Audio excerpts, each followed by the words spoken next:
پاکستان کا ایک پیغام ہندوستان کے نام بہت صاف ستھرا ہے کہ ہم پورے پاکستانی قوم ایک ہیں. اختلاف سیاست میں سیاسی حکومت کے ساتھ ہو، مگر صرف ایک جگہ پہ ہندوستان میں کے معاملے میں ہم ایک ہیں. تو میں شکریہ ادا کرتا ہوں آپ لوگوں کا، اور آپ لوگوں سے گزارش کرتا ہوں اس چیز کو مت ابھاریں. اور ایک اور جو منسٹر نے سٹیٹمنٹ دی، میں اس کا بھی ذکر نہیں کرنا چاہتا چونکہ وہ پاکستان کے حق میں نہیں ہے. تو میں آپ لوگوں سے میڈیا سے گزارش کروں گا ایک پازیٹیو رول پلے کیجئے، اور ان لوگوں کو جو پاکستان کے خلاف یہ سازش کا حصہ بننا چاہتے ہیں ان کے بیانات کو نہ لگائیں. تو میں گزارش کروں گا مولانا فضل الرحمان صاحب سے کہ وہ آپ سے کچھ گفتگو کریں. شکریہ مولانا صاحب. آپ کے کھانے کا بہت بہت شکریہ. کھانے میں کا مینیو کیا تھا مولانا صاحب؟ یہ نہیں بتا سکتے. نہاری کھائیے ویسے مینیو اتنا زیادہ تھا کہ میں اب گن نہیں سکتا. جی آپ فرمائیں. جی ریاض صاحب یہ بتائیے گا کہ آپ جیسا کہ کہہ رہے ہیں کہ آپ پہلے میں تھوڑا سا بول رہا بسم اللہ الرحمن الرحیم. نحمده ونصلي على رسوله الکریم. جناب ایاز صادق صاحب کا شکر گزار ہوں.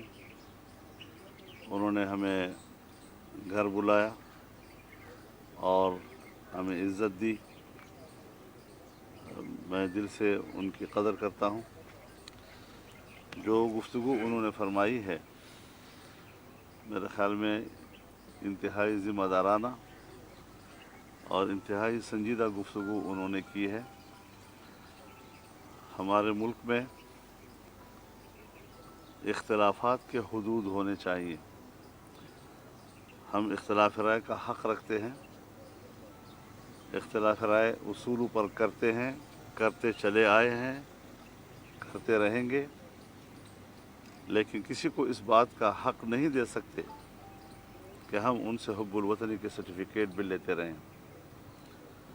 اور میرے خیال میں قیامت کی علامت ہے کہ مسلم لیگی غدار ٹھہرے ہیں آج. تو اس حوالے سے احتیاط کا دامن ہمیں تھامے رکھنا چاہیے. ہمارا واضح موقف ہے کہ 25 جولائی 2018 کو دھاندلی ہوئی ہے. ہم اس حکومت کے جواز کو تسلیم نہیں کرتے. بار بار آپ ہم سے سن چکے ہیں اور اپنے موقف پہ قائم ہیں. اور آج وہی دن ہے جس دن میں آزادی مارچ میں لاہور سے گزر رہا تھا اسلام آباد کی طرف. اور آج بھی انشاءاللہ آپ کے ساتھ وہ دن منا رہا ہوں اور یہاں سے اسلام آباد کی طرف چلوں گا. تنقید سے کوئی بالا تر نہیں. ہمارے ملک میں رسول اللہ صلی اللہ علیہ وسلم کی توہین ہو جاتی ہے، پھر ان کو عزت و آبرو کے ساتھ ملک سے باہر بھیج دیا جاتا ہے، اس کو تحفظ فراہم کیا جاتا ہے.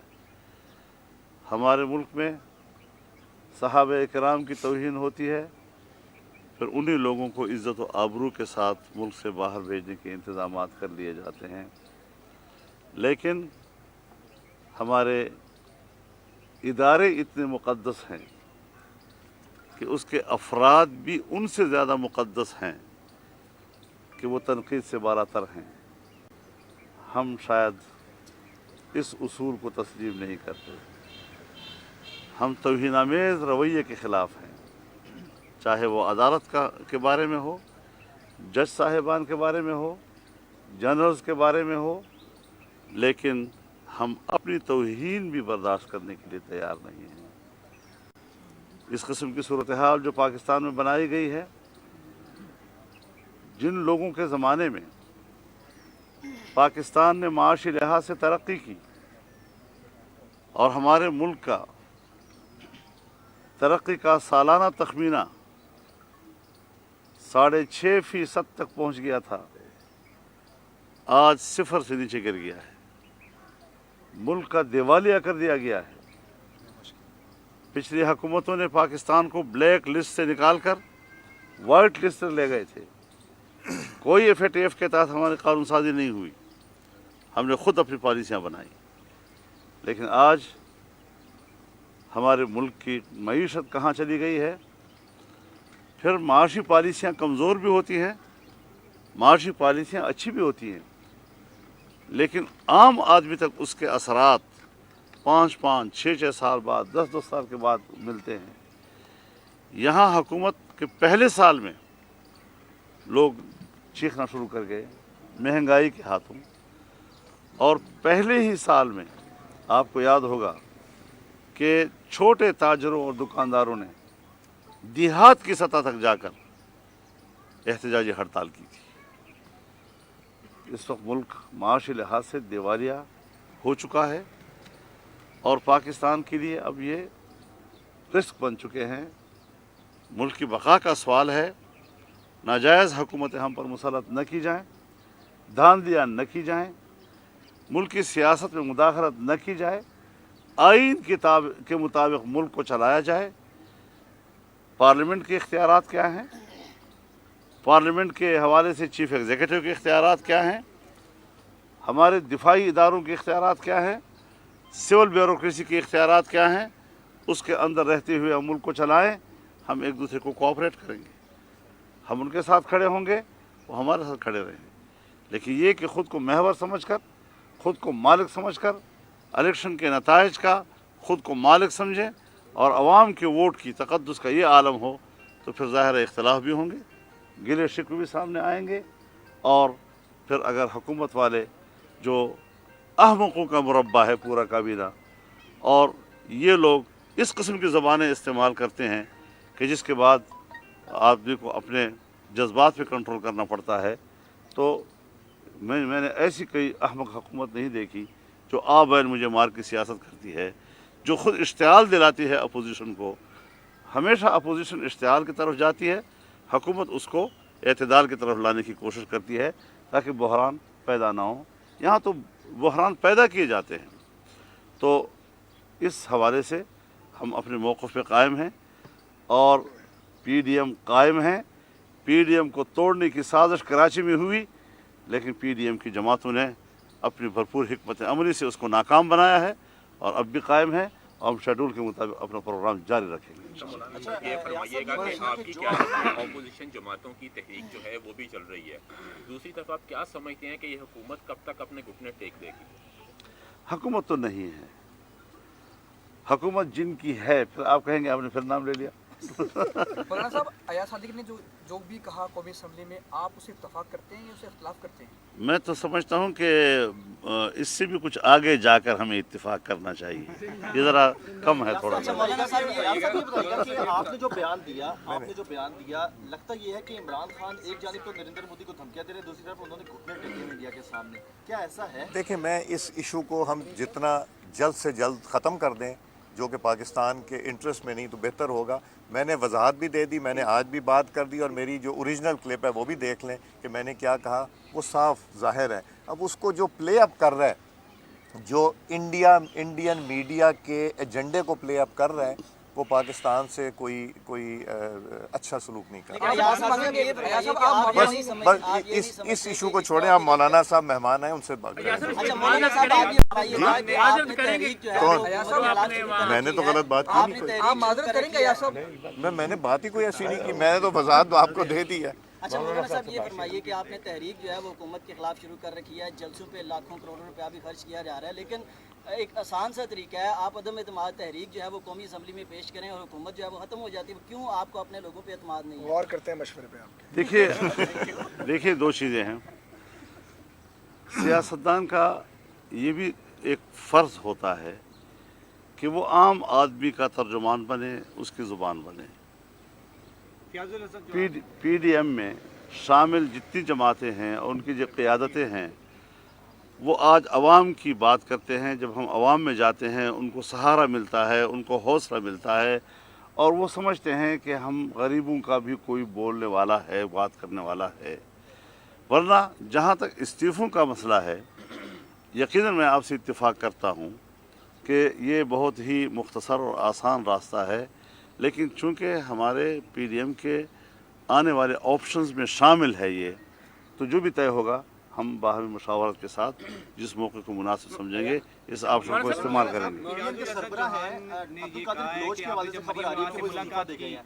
तो उसमें उनको ये कहा है कि हम आपके बयानिए का बोझ नहीं उठा सकते। इसमें कितना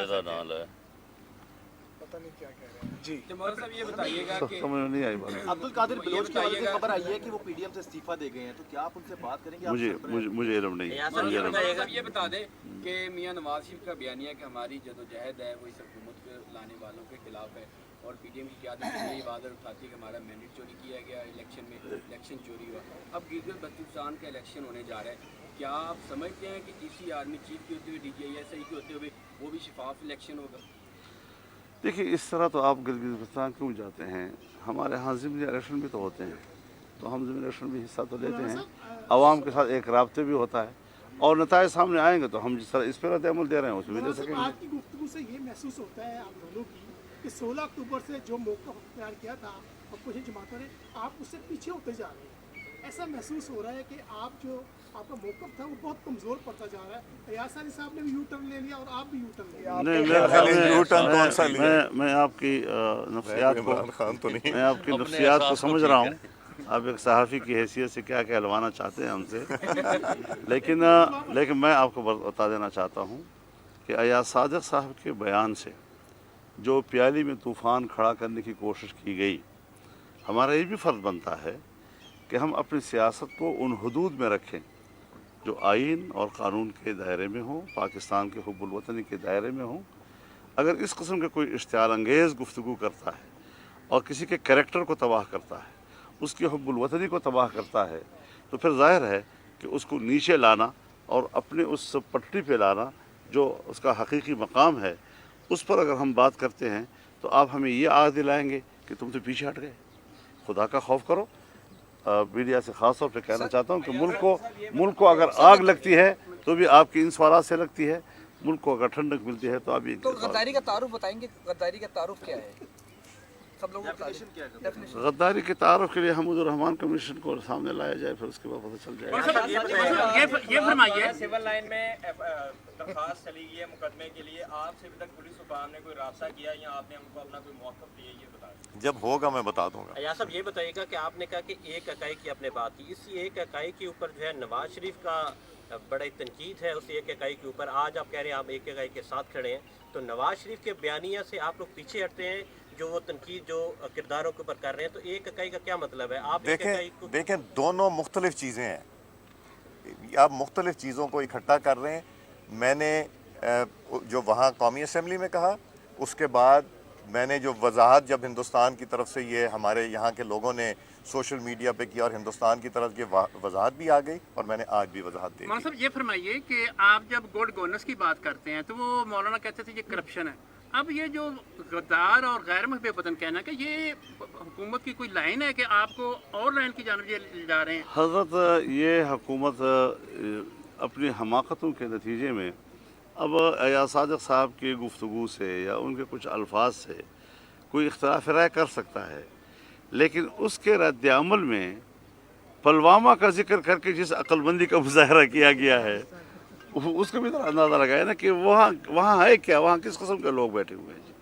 तो मैं नहीं समझता कि इस मुल्क में कोई संजीदा हुकूमत मौजूद है या कोई कानूनी हुकूमत मौजूद है या कोई अहल हुकूमत मौजूद है। नाजायज़, नालायक और ना अहल हुकूमत इस वक्त दो जगहों पे के खिलाफ एप्लीकेशन जा चुकी है इसी हवाले से, इस्लामाबाद और एक लाहौर के। एप्लीकेशनों के लिए बहुत लोग मिल जाते हैं, कोई मसला नहीं है। जो कुछ ऐसा हो, क्या असेंबली में कहे हुए अल्फाज बाहर चैलेंज हो सकते हैं? नहीं, बाहर हो भी नहीं सकते। Parliament is above supreme. बहुत शुक्रिया। नहीं बढ़ा